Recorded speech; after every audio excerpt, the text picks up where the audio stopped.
Yo, what's up, guys? The Insane Game Freak here. So, I happen to have some free time here, and I happen to feel like responding to a video. I usually don't do these types of videos much, but I guess now at work, this is what it's gonna be. People are like, "Where do you work at?" I'm not telling.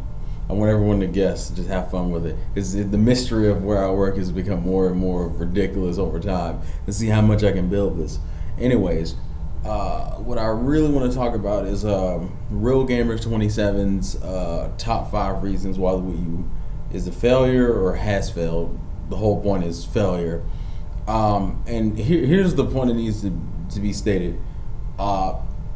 It's a failure according to Nintendo, so saying it's a failure really isn't addressing anything like major or eye-shattering. There aren't really anyone who views the Wii U as a success overall, because overall it's not. When your console sells that little, it's not a success. I mean, to me, the Wii U kind of just did what it needed to do, but it still didn't do what it should have done and what Nintendo itself wanted it to do.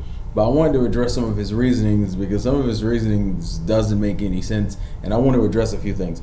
The first thing is that I love how everybody, for some reason, pretends like they're trying to fix the quote-unquote blind Nintendo fanboys who don't understand what the problem with Nintendo and the Wii U is. And I'm like, every time people do these videos, you guys have more likes than dislikes. In the comments, there's way more people talking about agreeing with you than disagreeing with you, if anybody's disagreeing with you. And there's probably a few people, but most people aren't even disagreeing with you. So where are these blind Nintendo fanboys people keep talking about that they need to fix because they're blind and they're stupid and they don't understand the truth about Nintendo and the Wii U? Like, I never understood that. It's like you're talking to an imaginary person so you can just to give you an excuse to say some shit that everybody else agrees with, and then it's like, woo, yeah, these imaginary Nintendo fanboys. Okay, so let's go down the list of reasonings. I think the first reasoning was, I'm probably going to mess up the order of these reasonings, but I believe one of the reasonings was appealing to kids. Now, for someone who plays Nintendo games, I hate when people say this because what they really mean to say is that their games, first off, the perception of what is childish and what isn't nowadays is completely different. Like, it's in America specifically, it's a lot more split. You can't, like, it's getting better, but like nowadays it's like if you watch cartoons that's kiddish, no matter what the subject matter of those cartoons are, they're considered childish. And then anything that's realistic is considered adult. Now, as an anime fan, and for other fellow anime fans, and just people who watch cartoons, like something like Steven Universe can hit some real shit. You know, Gravity Falls. You know, we got cartoons. Avatar. We have cartoons that can hit real shit. So, Nintendo having a cartoony aesthetic with their characters, I don't understand how that translates to kiddie. It's more child friendly, yes, and then on top of that, it makes more sense because Nintendo's model has always been to appeal to everyone. And what makes more sense, having a game that's E-rated that appeals to everybody than having a game rated for teen or M for mature and only having a certain set of people who can buy it? Now, I'm not saying that they couldn't use any more quote unquote realistic or hardcore games to appeal to the mass market. Hey, it doesn't hurt to have more games, period. Like, as long as they're good, that's all that really fucking matters. But to sit there and say that they're just appealing to children, no, they're appealing to the biggest market. They can get everybody by appealing to everyone. And and that by proxy means that you have to nerf your shit. And really, Nintendo doesn't nerf anything. They still manage to throw in very adult themes in the games like Legend of Zelda or fucking Metroid. So it's not like every franchise they put out is kidified or some shit. It's just that people take it that way because it's a cartoony aesthetic, which to me would lend more for game design, because then you're not limited by the realistic the realistic structure of the world. Like, oh, your character can't jump 20 feet in the air because this is a realistic setting. Like, I don't see what the problem is. So appealing to kids, for a Nintendo fan to say that that's a really flaw, that doesn't make any sense, because you should know better than anyone they aren't appealing to kids. They're appealing to everyone, which means they need to make sure that their characters fit all demographics, which means by proxy, something like Splatoon and Codename Steam. Codename Steam is probably a little bit more, kind of more adult. Like it's probably like more young adult than like just straight out kid. But the point is, if you're appealing to everyone, you have to make sure it fits a certain standard, and cartoony aesthetics and vibrant colors appeal to everyone. So that's the first thing. I don't fucking get that one. The second thing is the Wii name, and I agree. I just don't agree for the same reasons. I agree with the concept of the Wii name hurt them for using that for the Wii U, primarily because the Wii name was worthless by the time the console came out. I don't think the Wii name was a bad idea in its own right. I feel like they waited too long. If the Wii U had came out in like 2010, they would have been good, because the Wii U died. Like 2011 was like its worst year, and then you had it come out in 2012. Like 2011 had literally the only worthwhile game on the Wii was like Skyward Sword, and then 2012 had jack shit. So you had like about 2 years of like dead console space, and then you release your new console under a similar title, which leads into the mass market confusion. First off, see, that would have worked to the benefit. Having the Wii name isn't the problem. Having the Wii name that late in the game was the problem. You didn't make Nintendo did the same, had a similar issue with it didn't do a transitional period well. I mean, technically Sony didn't either. I mean, going from the PS2 to the PS3, it's like Sony dropped off a fucking cliff. That's why I made the video a while back saying how the Wii was like the PS3. Nintendo didn't make a good transitional period between the Wii and the Wii U. If the Wii U had came out like when the fucking Wii had hit its peak, it could have made a smooth as fuck transition. Which leads into the other thing you brought up about what kind of it's the whole which leads into the marketing issue. You can't market. See, what they wanted to do, and I'm pretty sure this is what they wanted to do. They wanted to market the Wii U as a continuation of the Wii, but considering the console didn't even take off. Well, the console did okay when it first came out. It just couldn't maintain its momentum.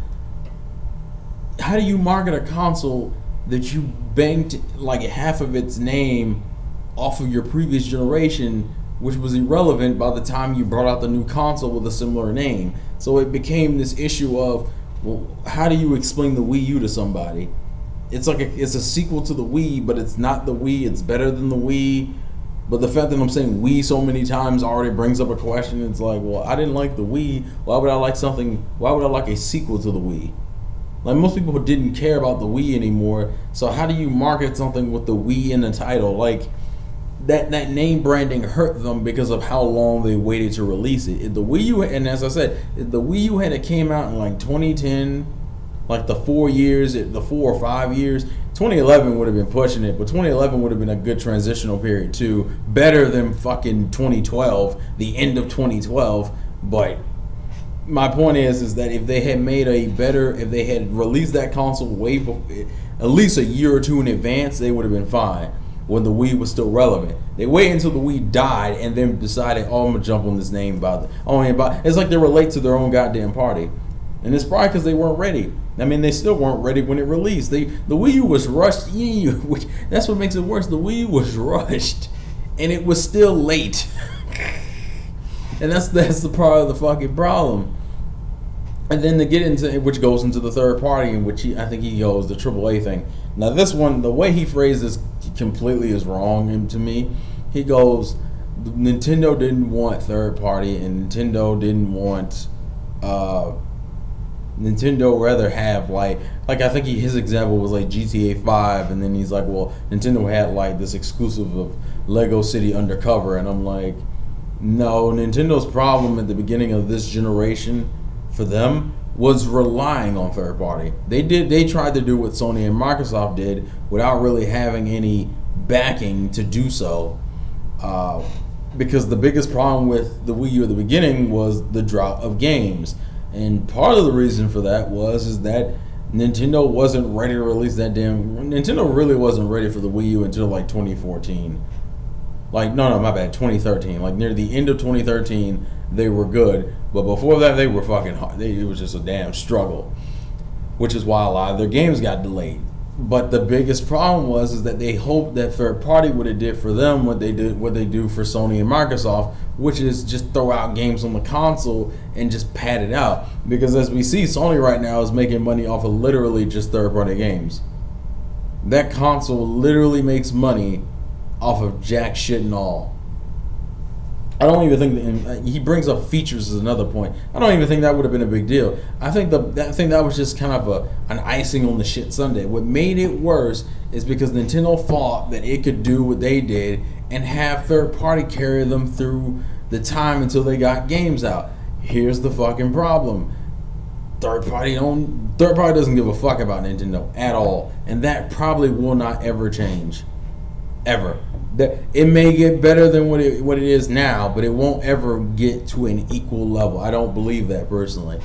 It's just that third parties don't have a reason to, and Nintendo doesn't. And that's actually literally the main issue. Third parties don't have a reason to jump on Nintendo's console. The only reason why the Wii got the kind of diverse third party as it did was primarily because of how much money it made.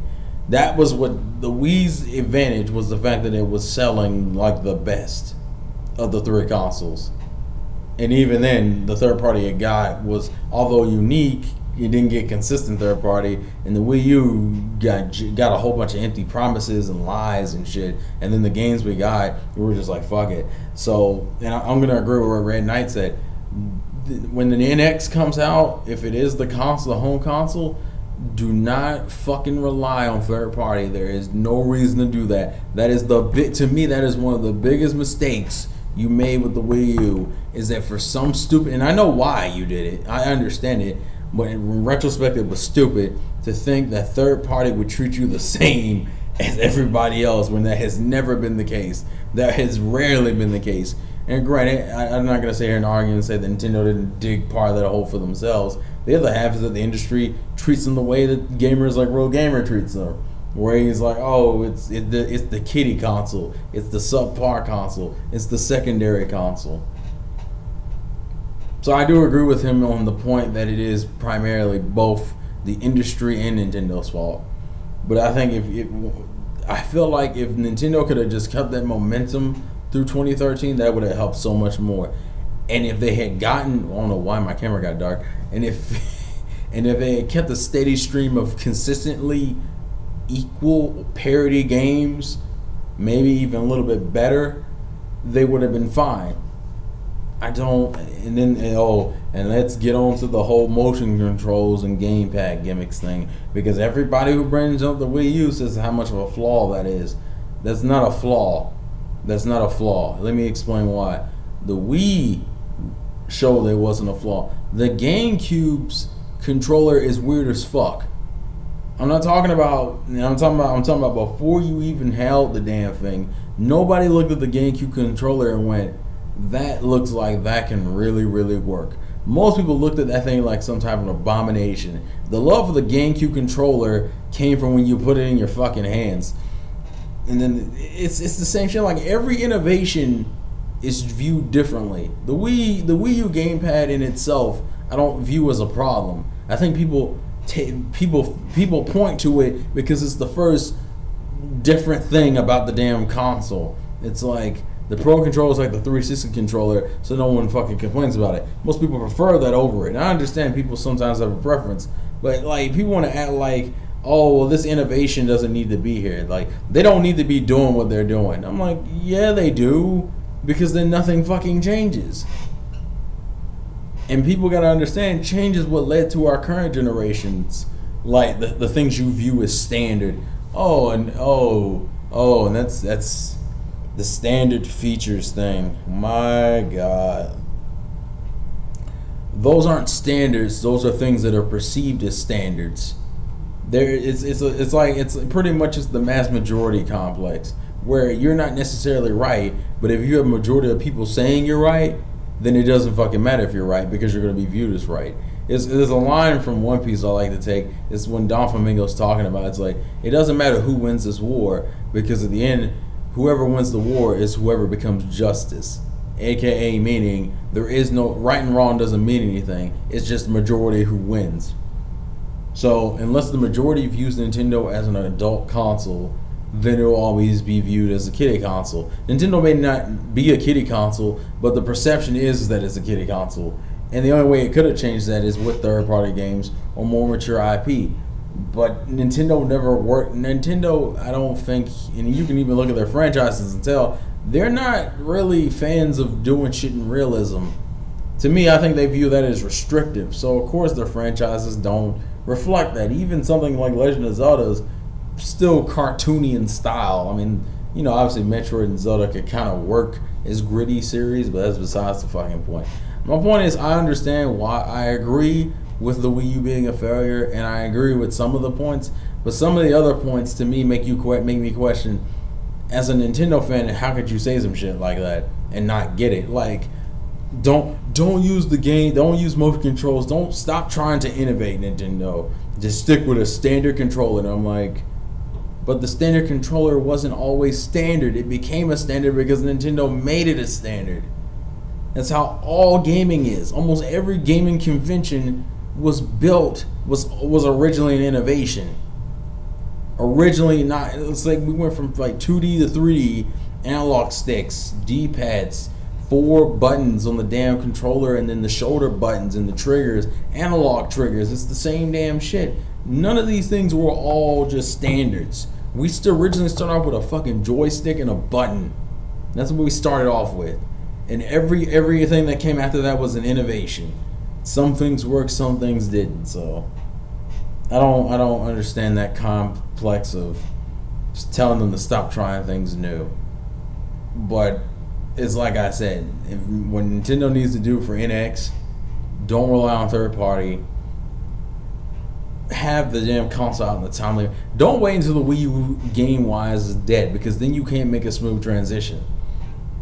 And then, well, granted, half of that won't be an issue because of the name difference. I'm pretty sure you're not going to go with the Wii name anymore, so it won't even be as big of an issue. The reason why the Wii U name was so much of an issue is because it was riding off of the coattails of a console that was already irrelevant by the time the Wii U came out.